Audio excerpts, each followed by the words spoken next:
The first performer that came out was Joe.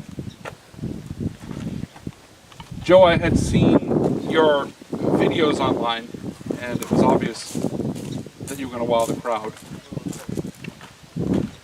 And I'll just take a moment to say the worst part of being the stage manager, I didn't see much of the show. That's part of something you guys all know as well, but I missed it. And I really regret missing your performance because I was in the middle of getting a bunch of things ready because I was panicking. But I didn't miss the audience's reaction, and it was very well received. Let's start with your song. Why that song? Okay, that song actually is a very unusual song, and it's a very special song to me because it's an album that I heard of a long time ago, and it's a very emotional, very heavy death metal album, and then that song comes at the end and it just makes everything pretty. So no one knows why that song is like, it's like a pretty song. Oh, it's kind of weird, strange. If you listen to the whole album, then it makes sense. So I didn't care that no one knows that. It just means that to me. All right. Yeah. When you started putting your performance together, what was the inspiration for it? This plays into your choice of song. What was the inspiration for it? Where were you going with it? Where did it come from? Okay. Well, I have been using flower sticks for a very long time, and it gets really boring using them traditionally. The same way I'm sure anyone feels when after you've been doing reels and 3 beats for a really long time, you're like, well, what else can I do? And so nobody around that I had really been seeing used devil sticks or flower sticks besides the traditional way. And so I started emulating poi and staff contact and juggling and all the different things that you can do with sticks and that I learned how to do with them. So this piece was really just showcasing the new style that I've created with flower sticks, and that I'm no wizard or anything like that. Anyone can do this stuff. And so my emphasis on trying to perform this piece is because I want more people to see it and think that maybe I could try that too, and one day I'll have an actual flower stick community and I can teach actual flower stick classes.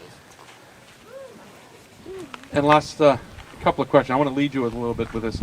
I know from what you were telling me when you came off stage that you had trouble with the lighting. I know a lot of people did. There's something I'll talk about a little bit later on that too. What else would you change about the performance? One thing I would recommend is we would practice ahead of time with the lighting if possible. It didn't play out this weekend because of the weather. But what else would you change? The two main things that affected me the most during the performance were the lighting. When I first came out, was so dark that I couldn't even see the sticks themselves, and I felt that the audience had a very difficult time seeing what I was doing at all. And talking later, they were like, Adam was speaking to me, and he was like, yeah, I couldn't see you, so when you started yelling to raise the lights, that was better. But for me, the whole thing was all wrong. I should have had fill light the way that Mark had with his club routine, because that's the light that I need in order to do what I do. And I didn't express that urgently enough during the meeting, and that was sort of a communication error.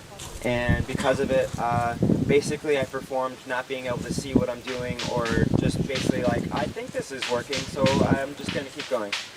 And the other main thing is that the humidity of the air around here makes the silicone grip on my sticks extremely not work. So I'm like, the whole time before the performance, I'm constantly rubbing my sticks and putting dirt on them to try to counteract the buildup of moisture on the stick. And even by the end of the performance, the last trick didn't work for me because there was already a buildup of moisture on my sticks, and I tried, but it didn't work, and that was it. Well, the audience still very much appreciated it. You got a very good response from the audience, and the parts that I did see, mostly towards the latter half, I was as amazed as I was hoping to be. Any questions from anybody else? I wanted to comment actually, and this goes for all performers in general because we all run into this.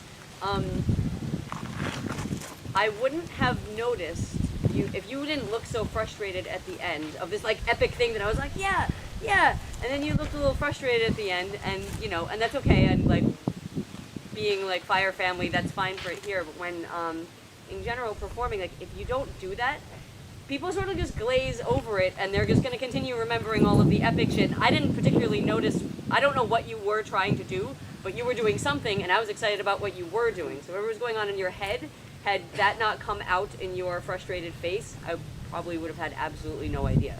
So something for everybody as a performer that Can I I had recant to to learn that? for myself. I get this a lot because I am a very emotional person, and I think that I even though it is not as professional to convey frustration during a performance, I was feeling it, and I didn't feel any need to hide it. Okay, that's fair enough.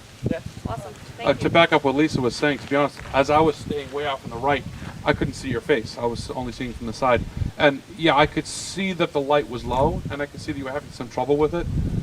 But it didn't strike me as something that was taking away from the performance from my perspective over there. And I didn't hear the I didn't hear the frustration, or I see the frustration in your face, and I didn't pick up on it. I was pretty happy with what I was seeing. So I was very pleased with what I was seeing, and I'm sure most people in the audience were too. Question? To kind of play off what she says, I completely understand also her perspective, but I also understand your perspective, but from a perspective of the noob.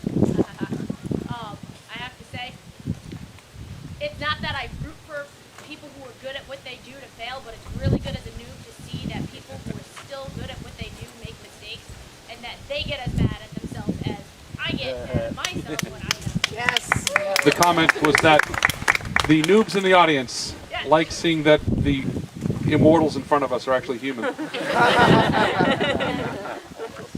Yes. Any other questions? Well, thank you very much. Thanks,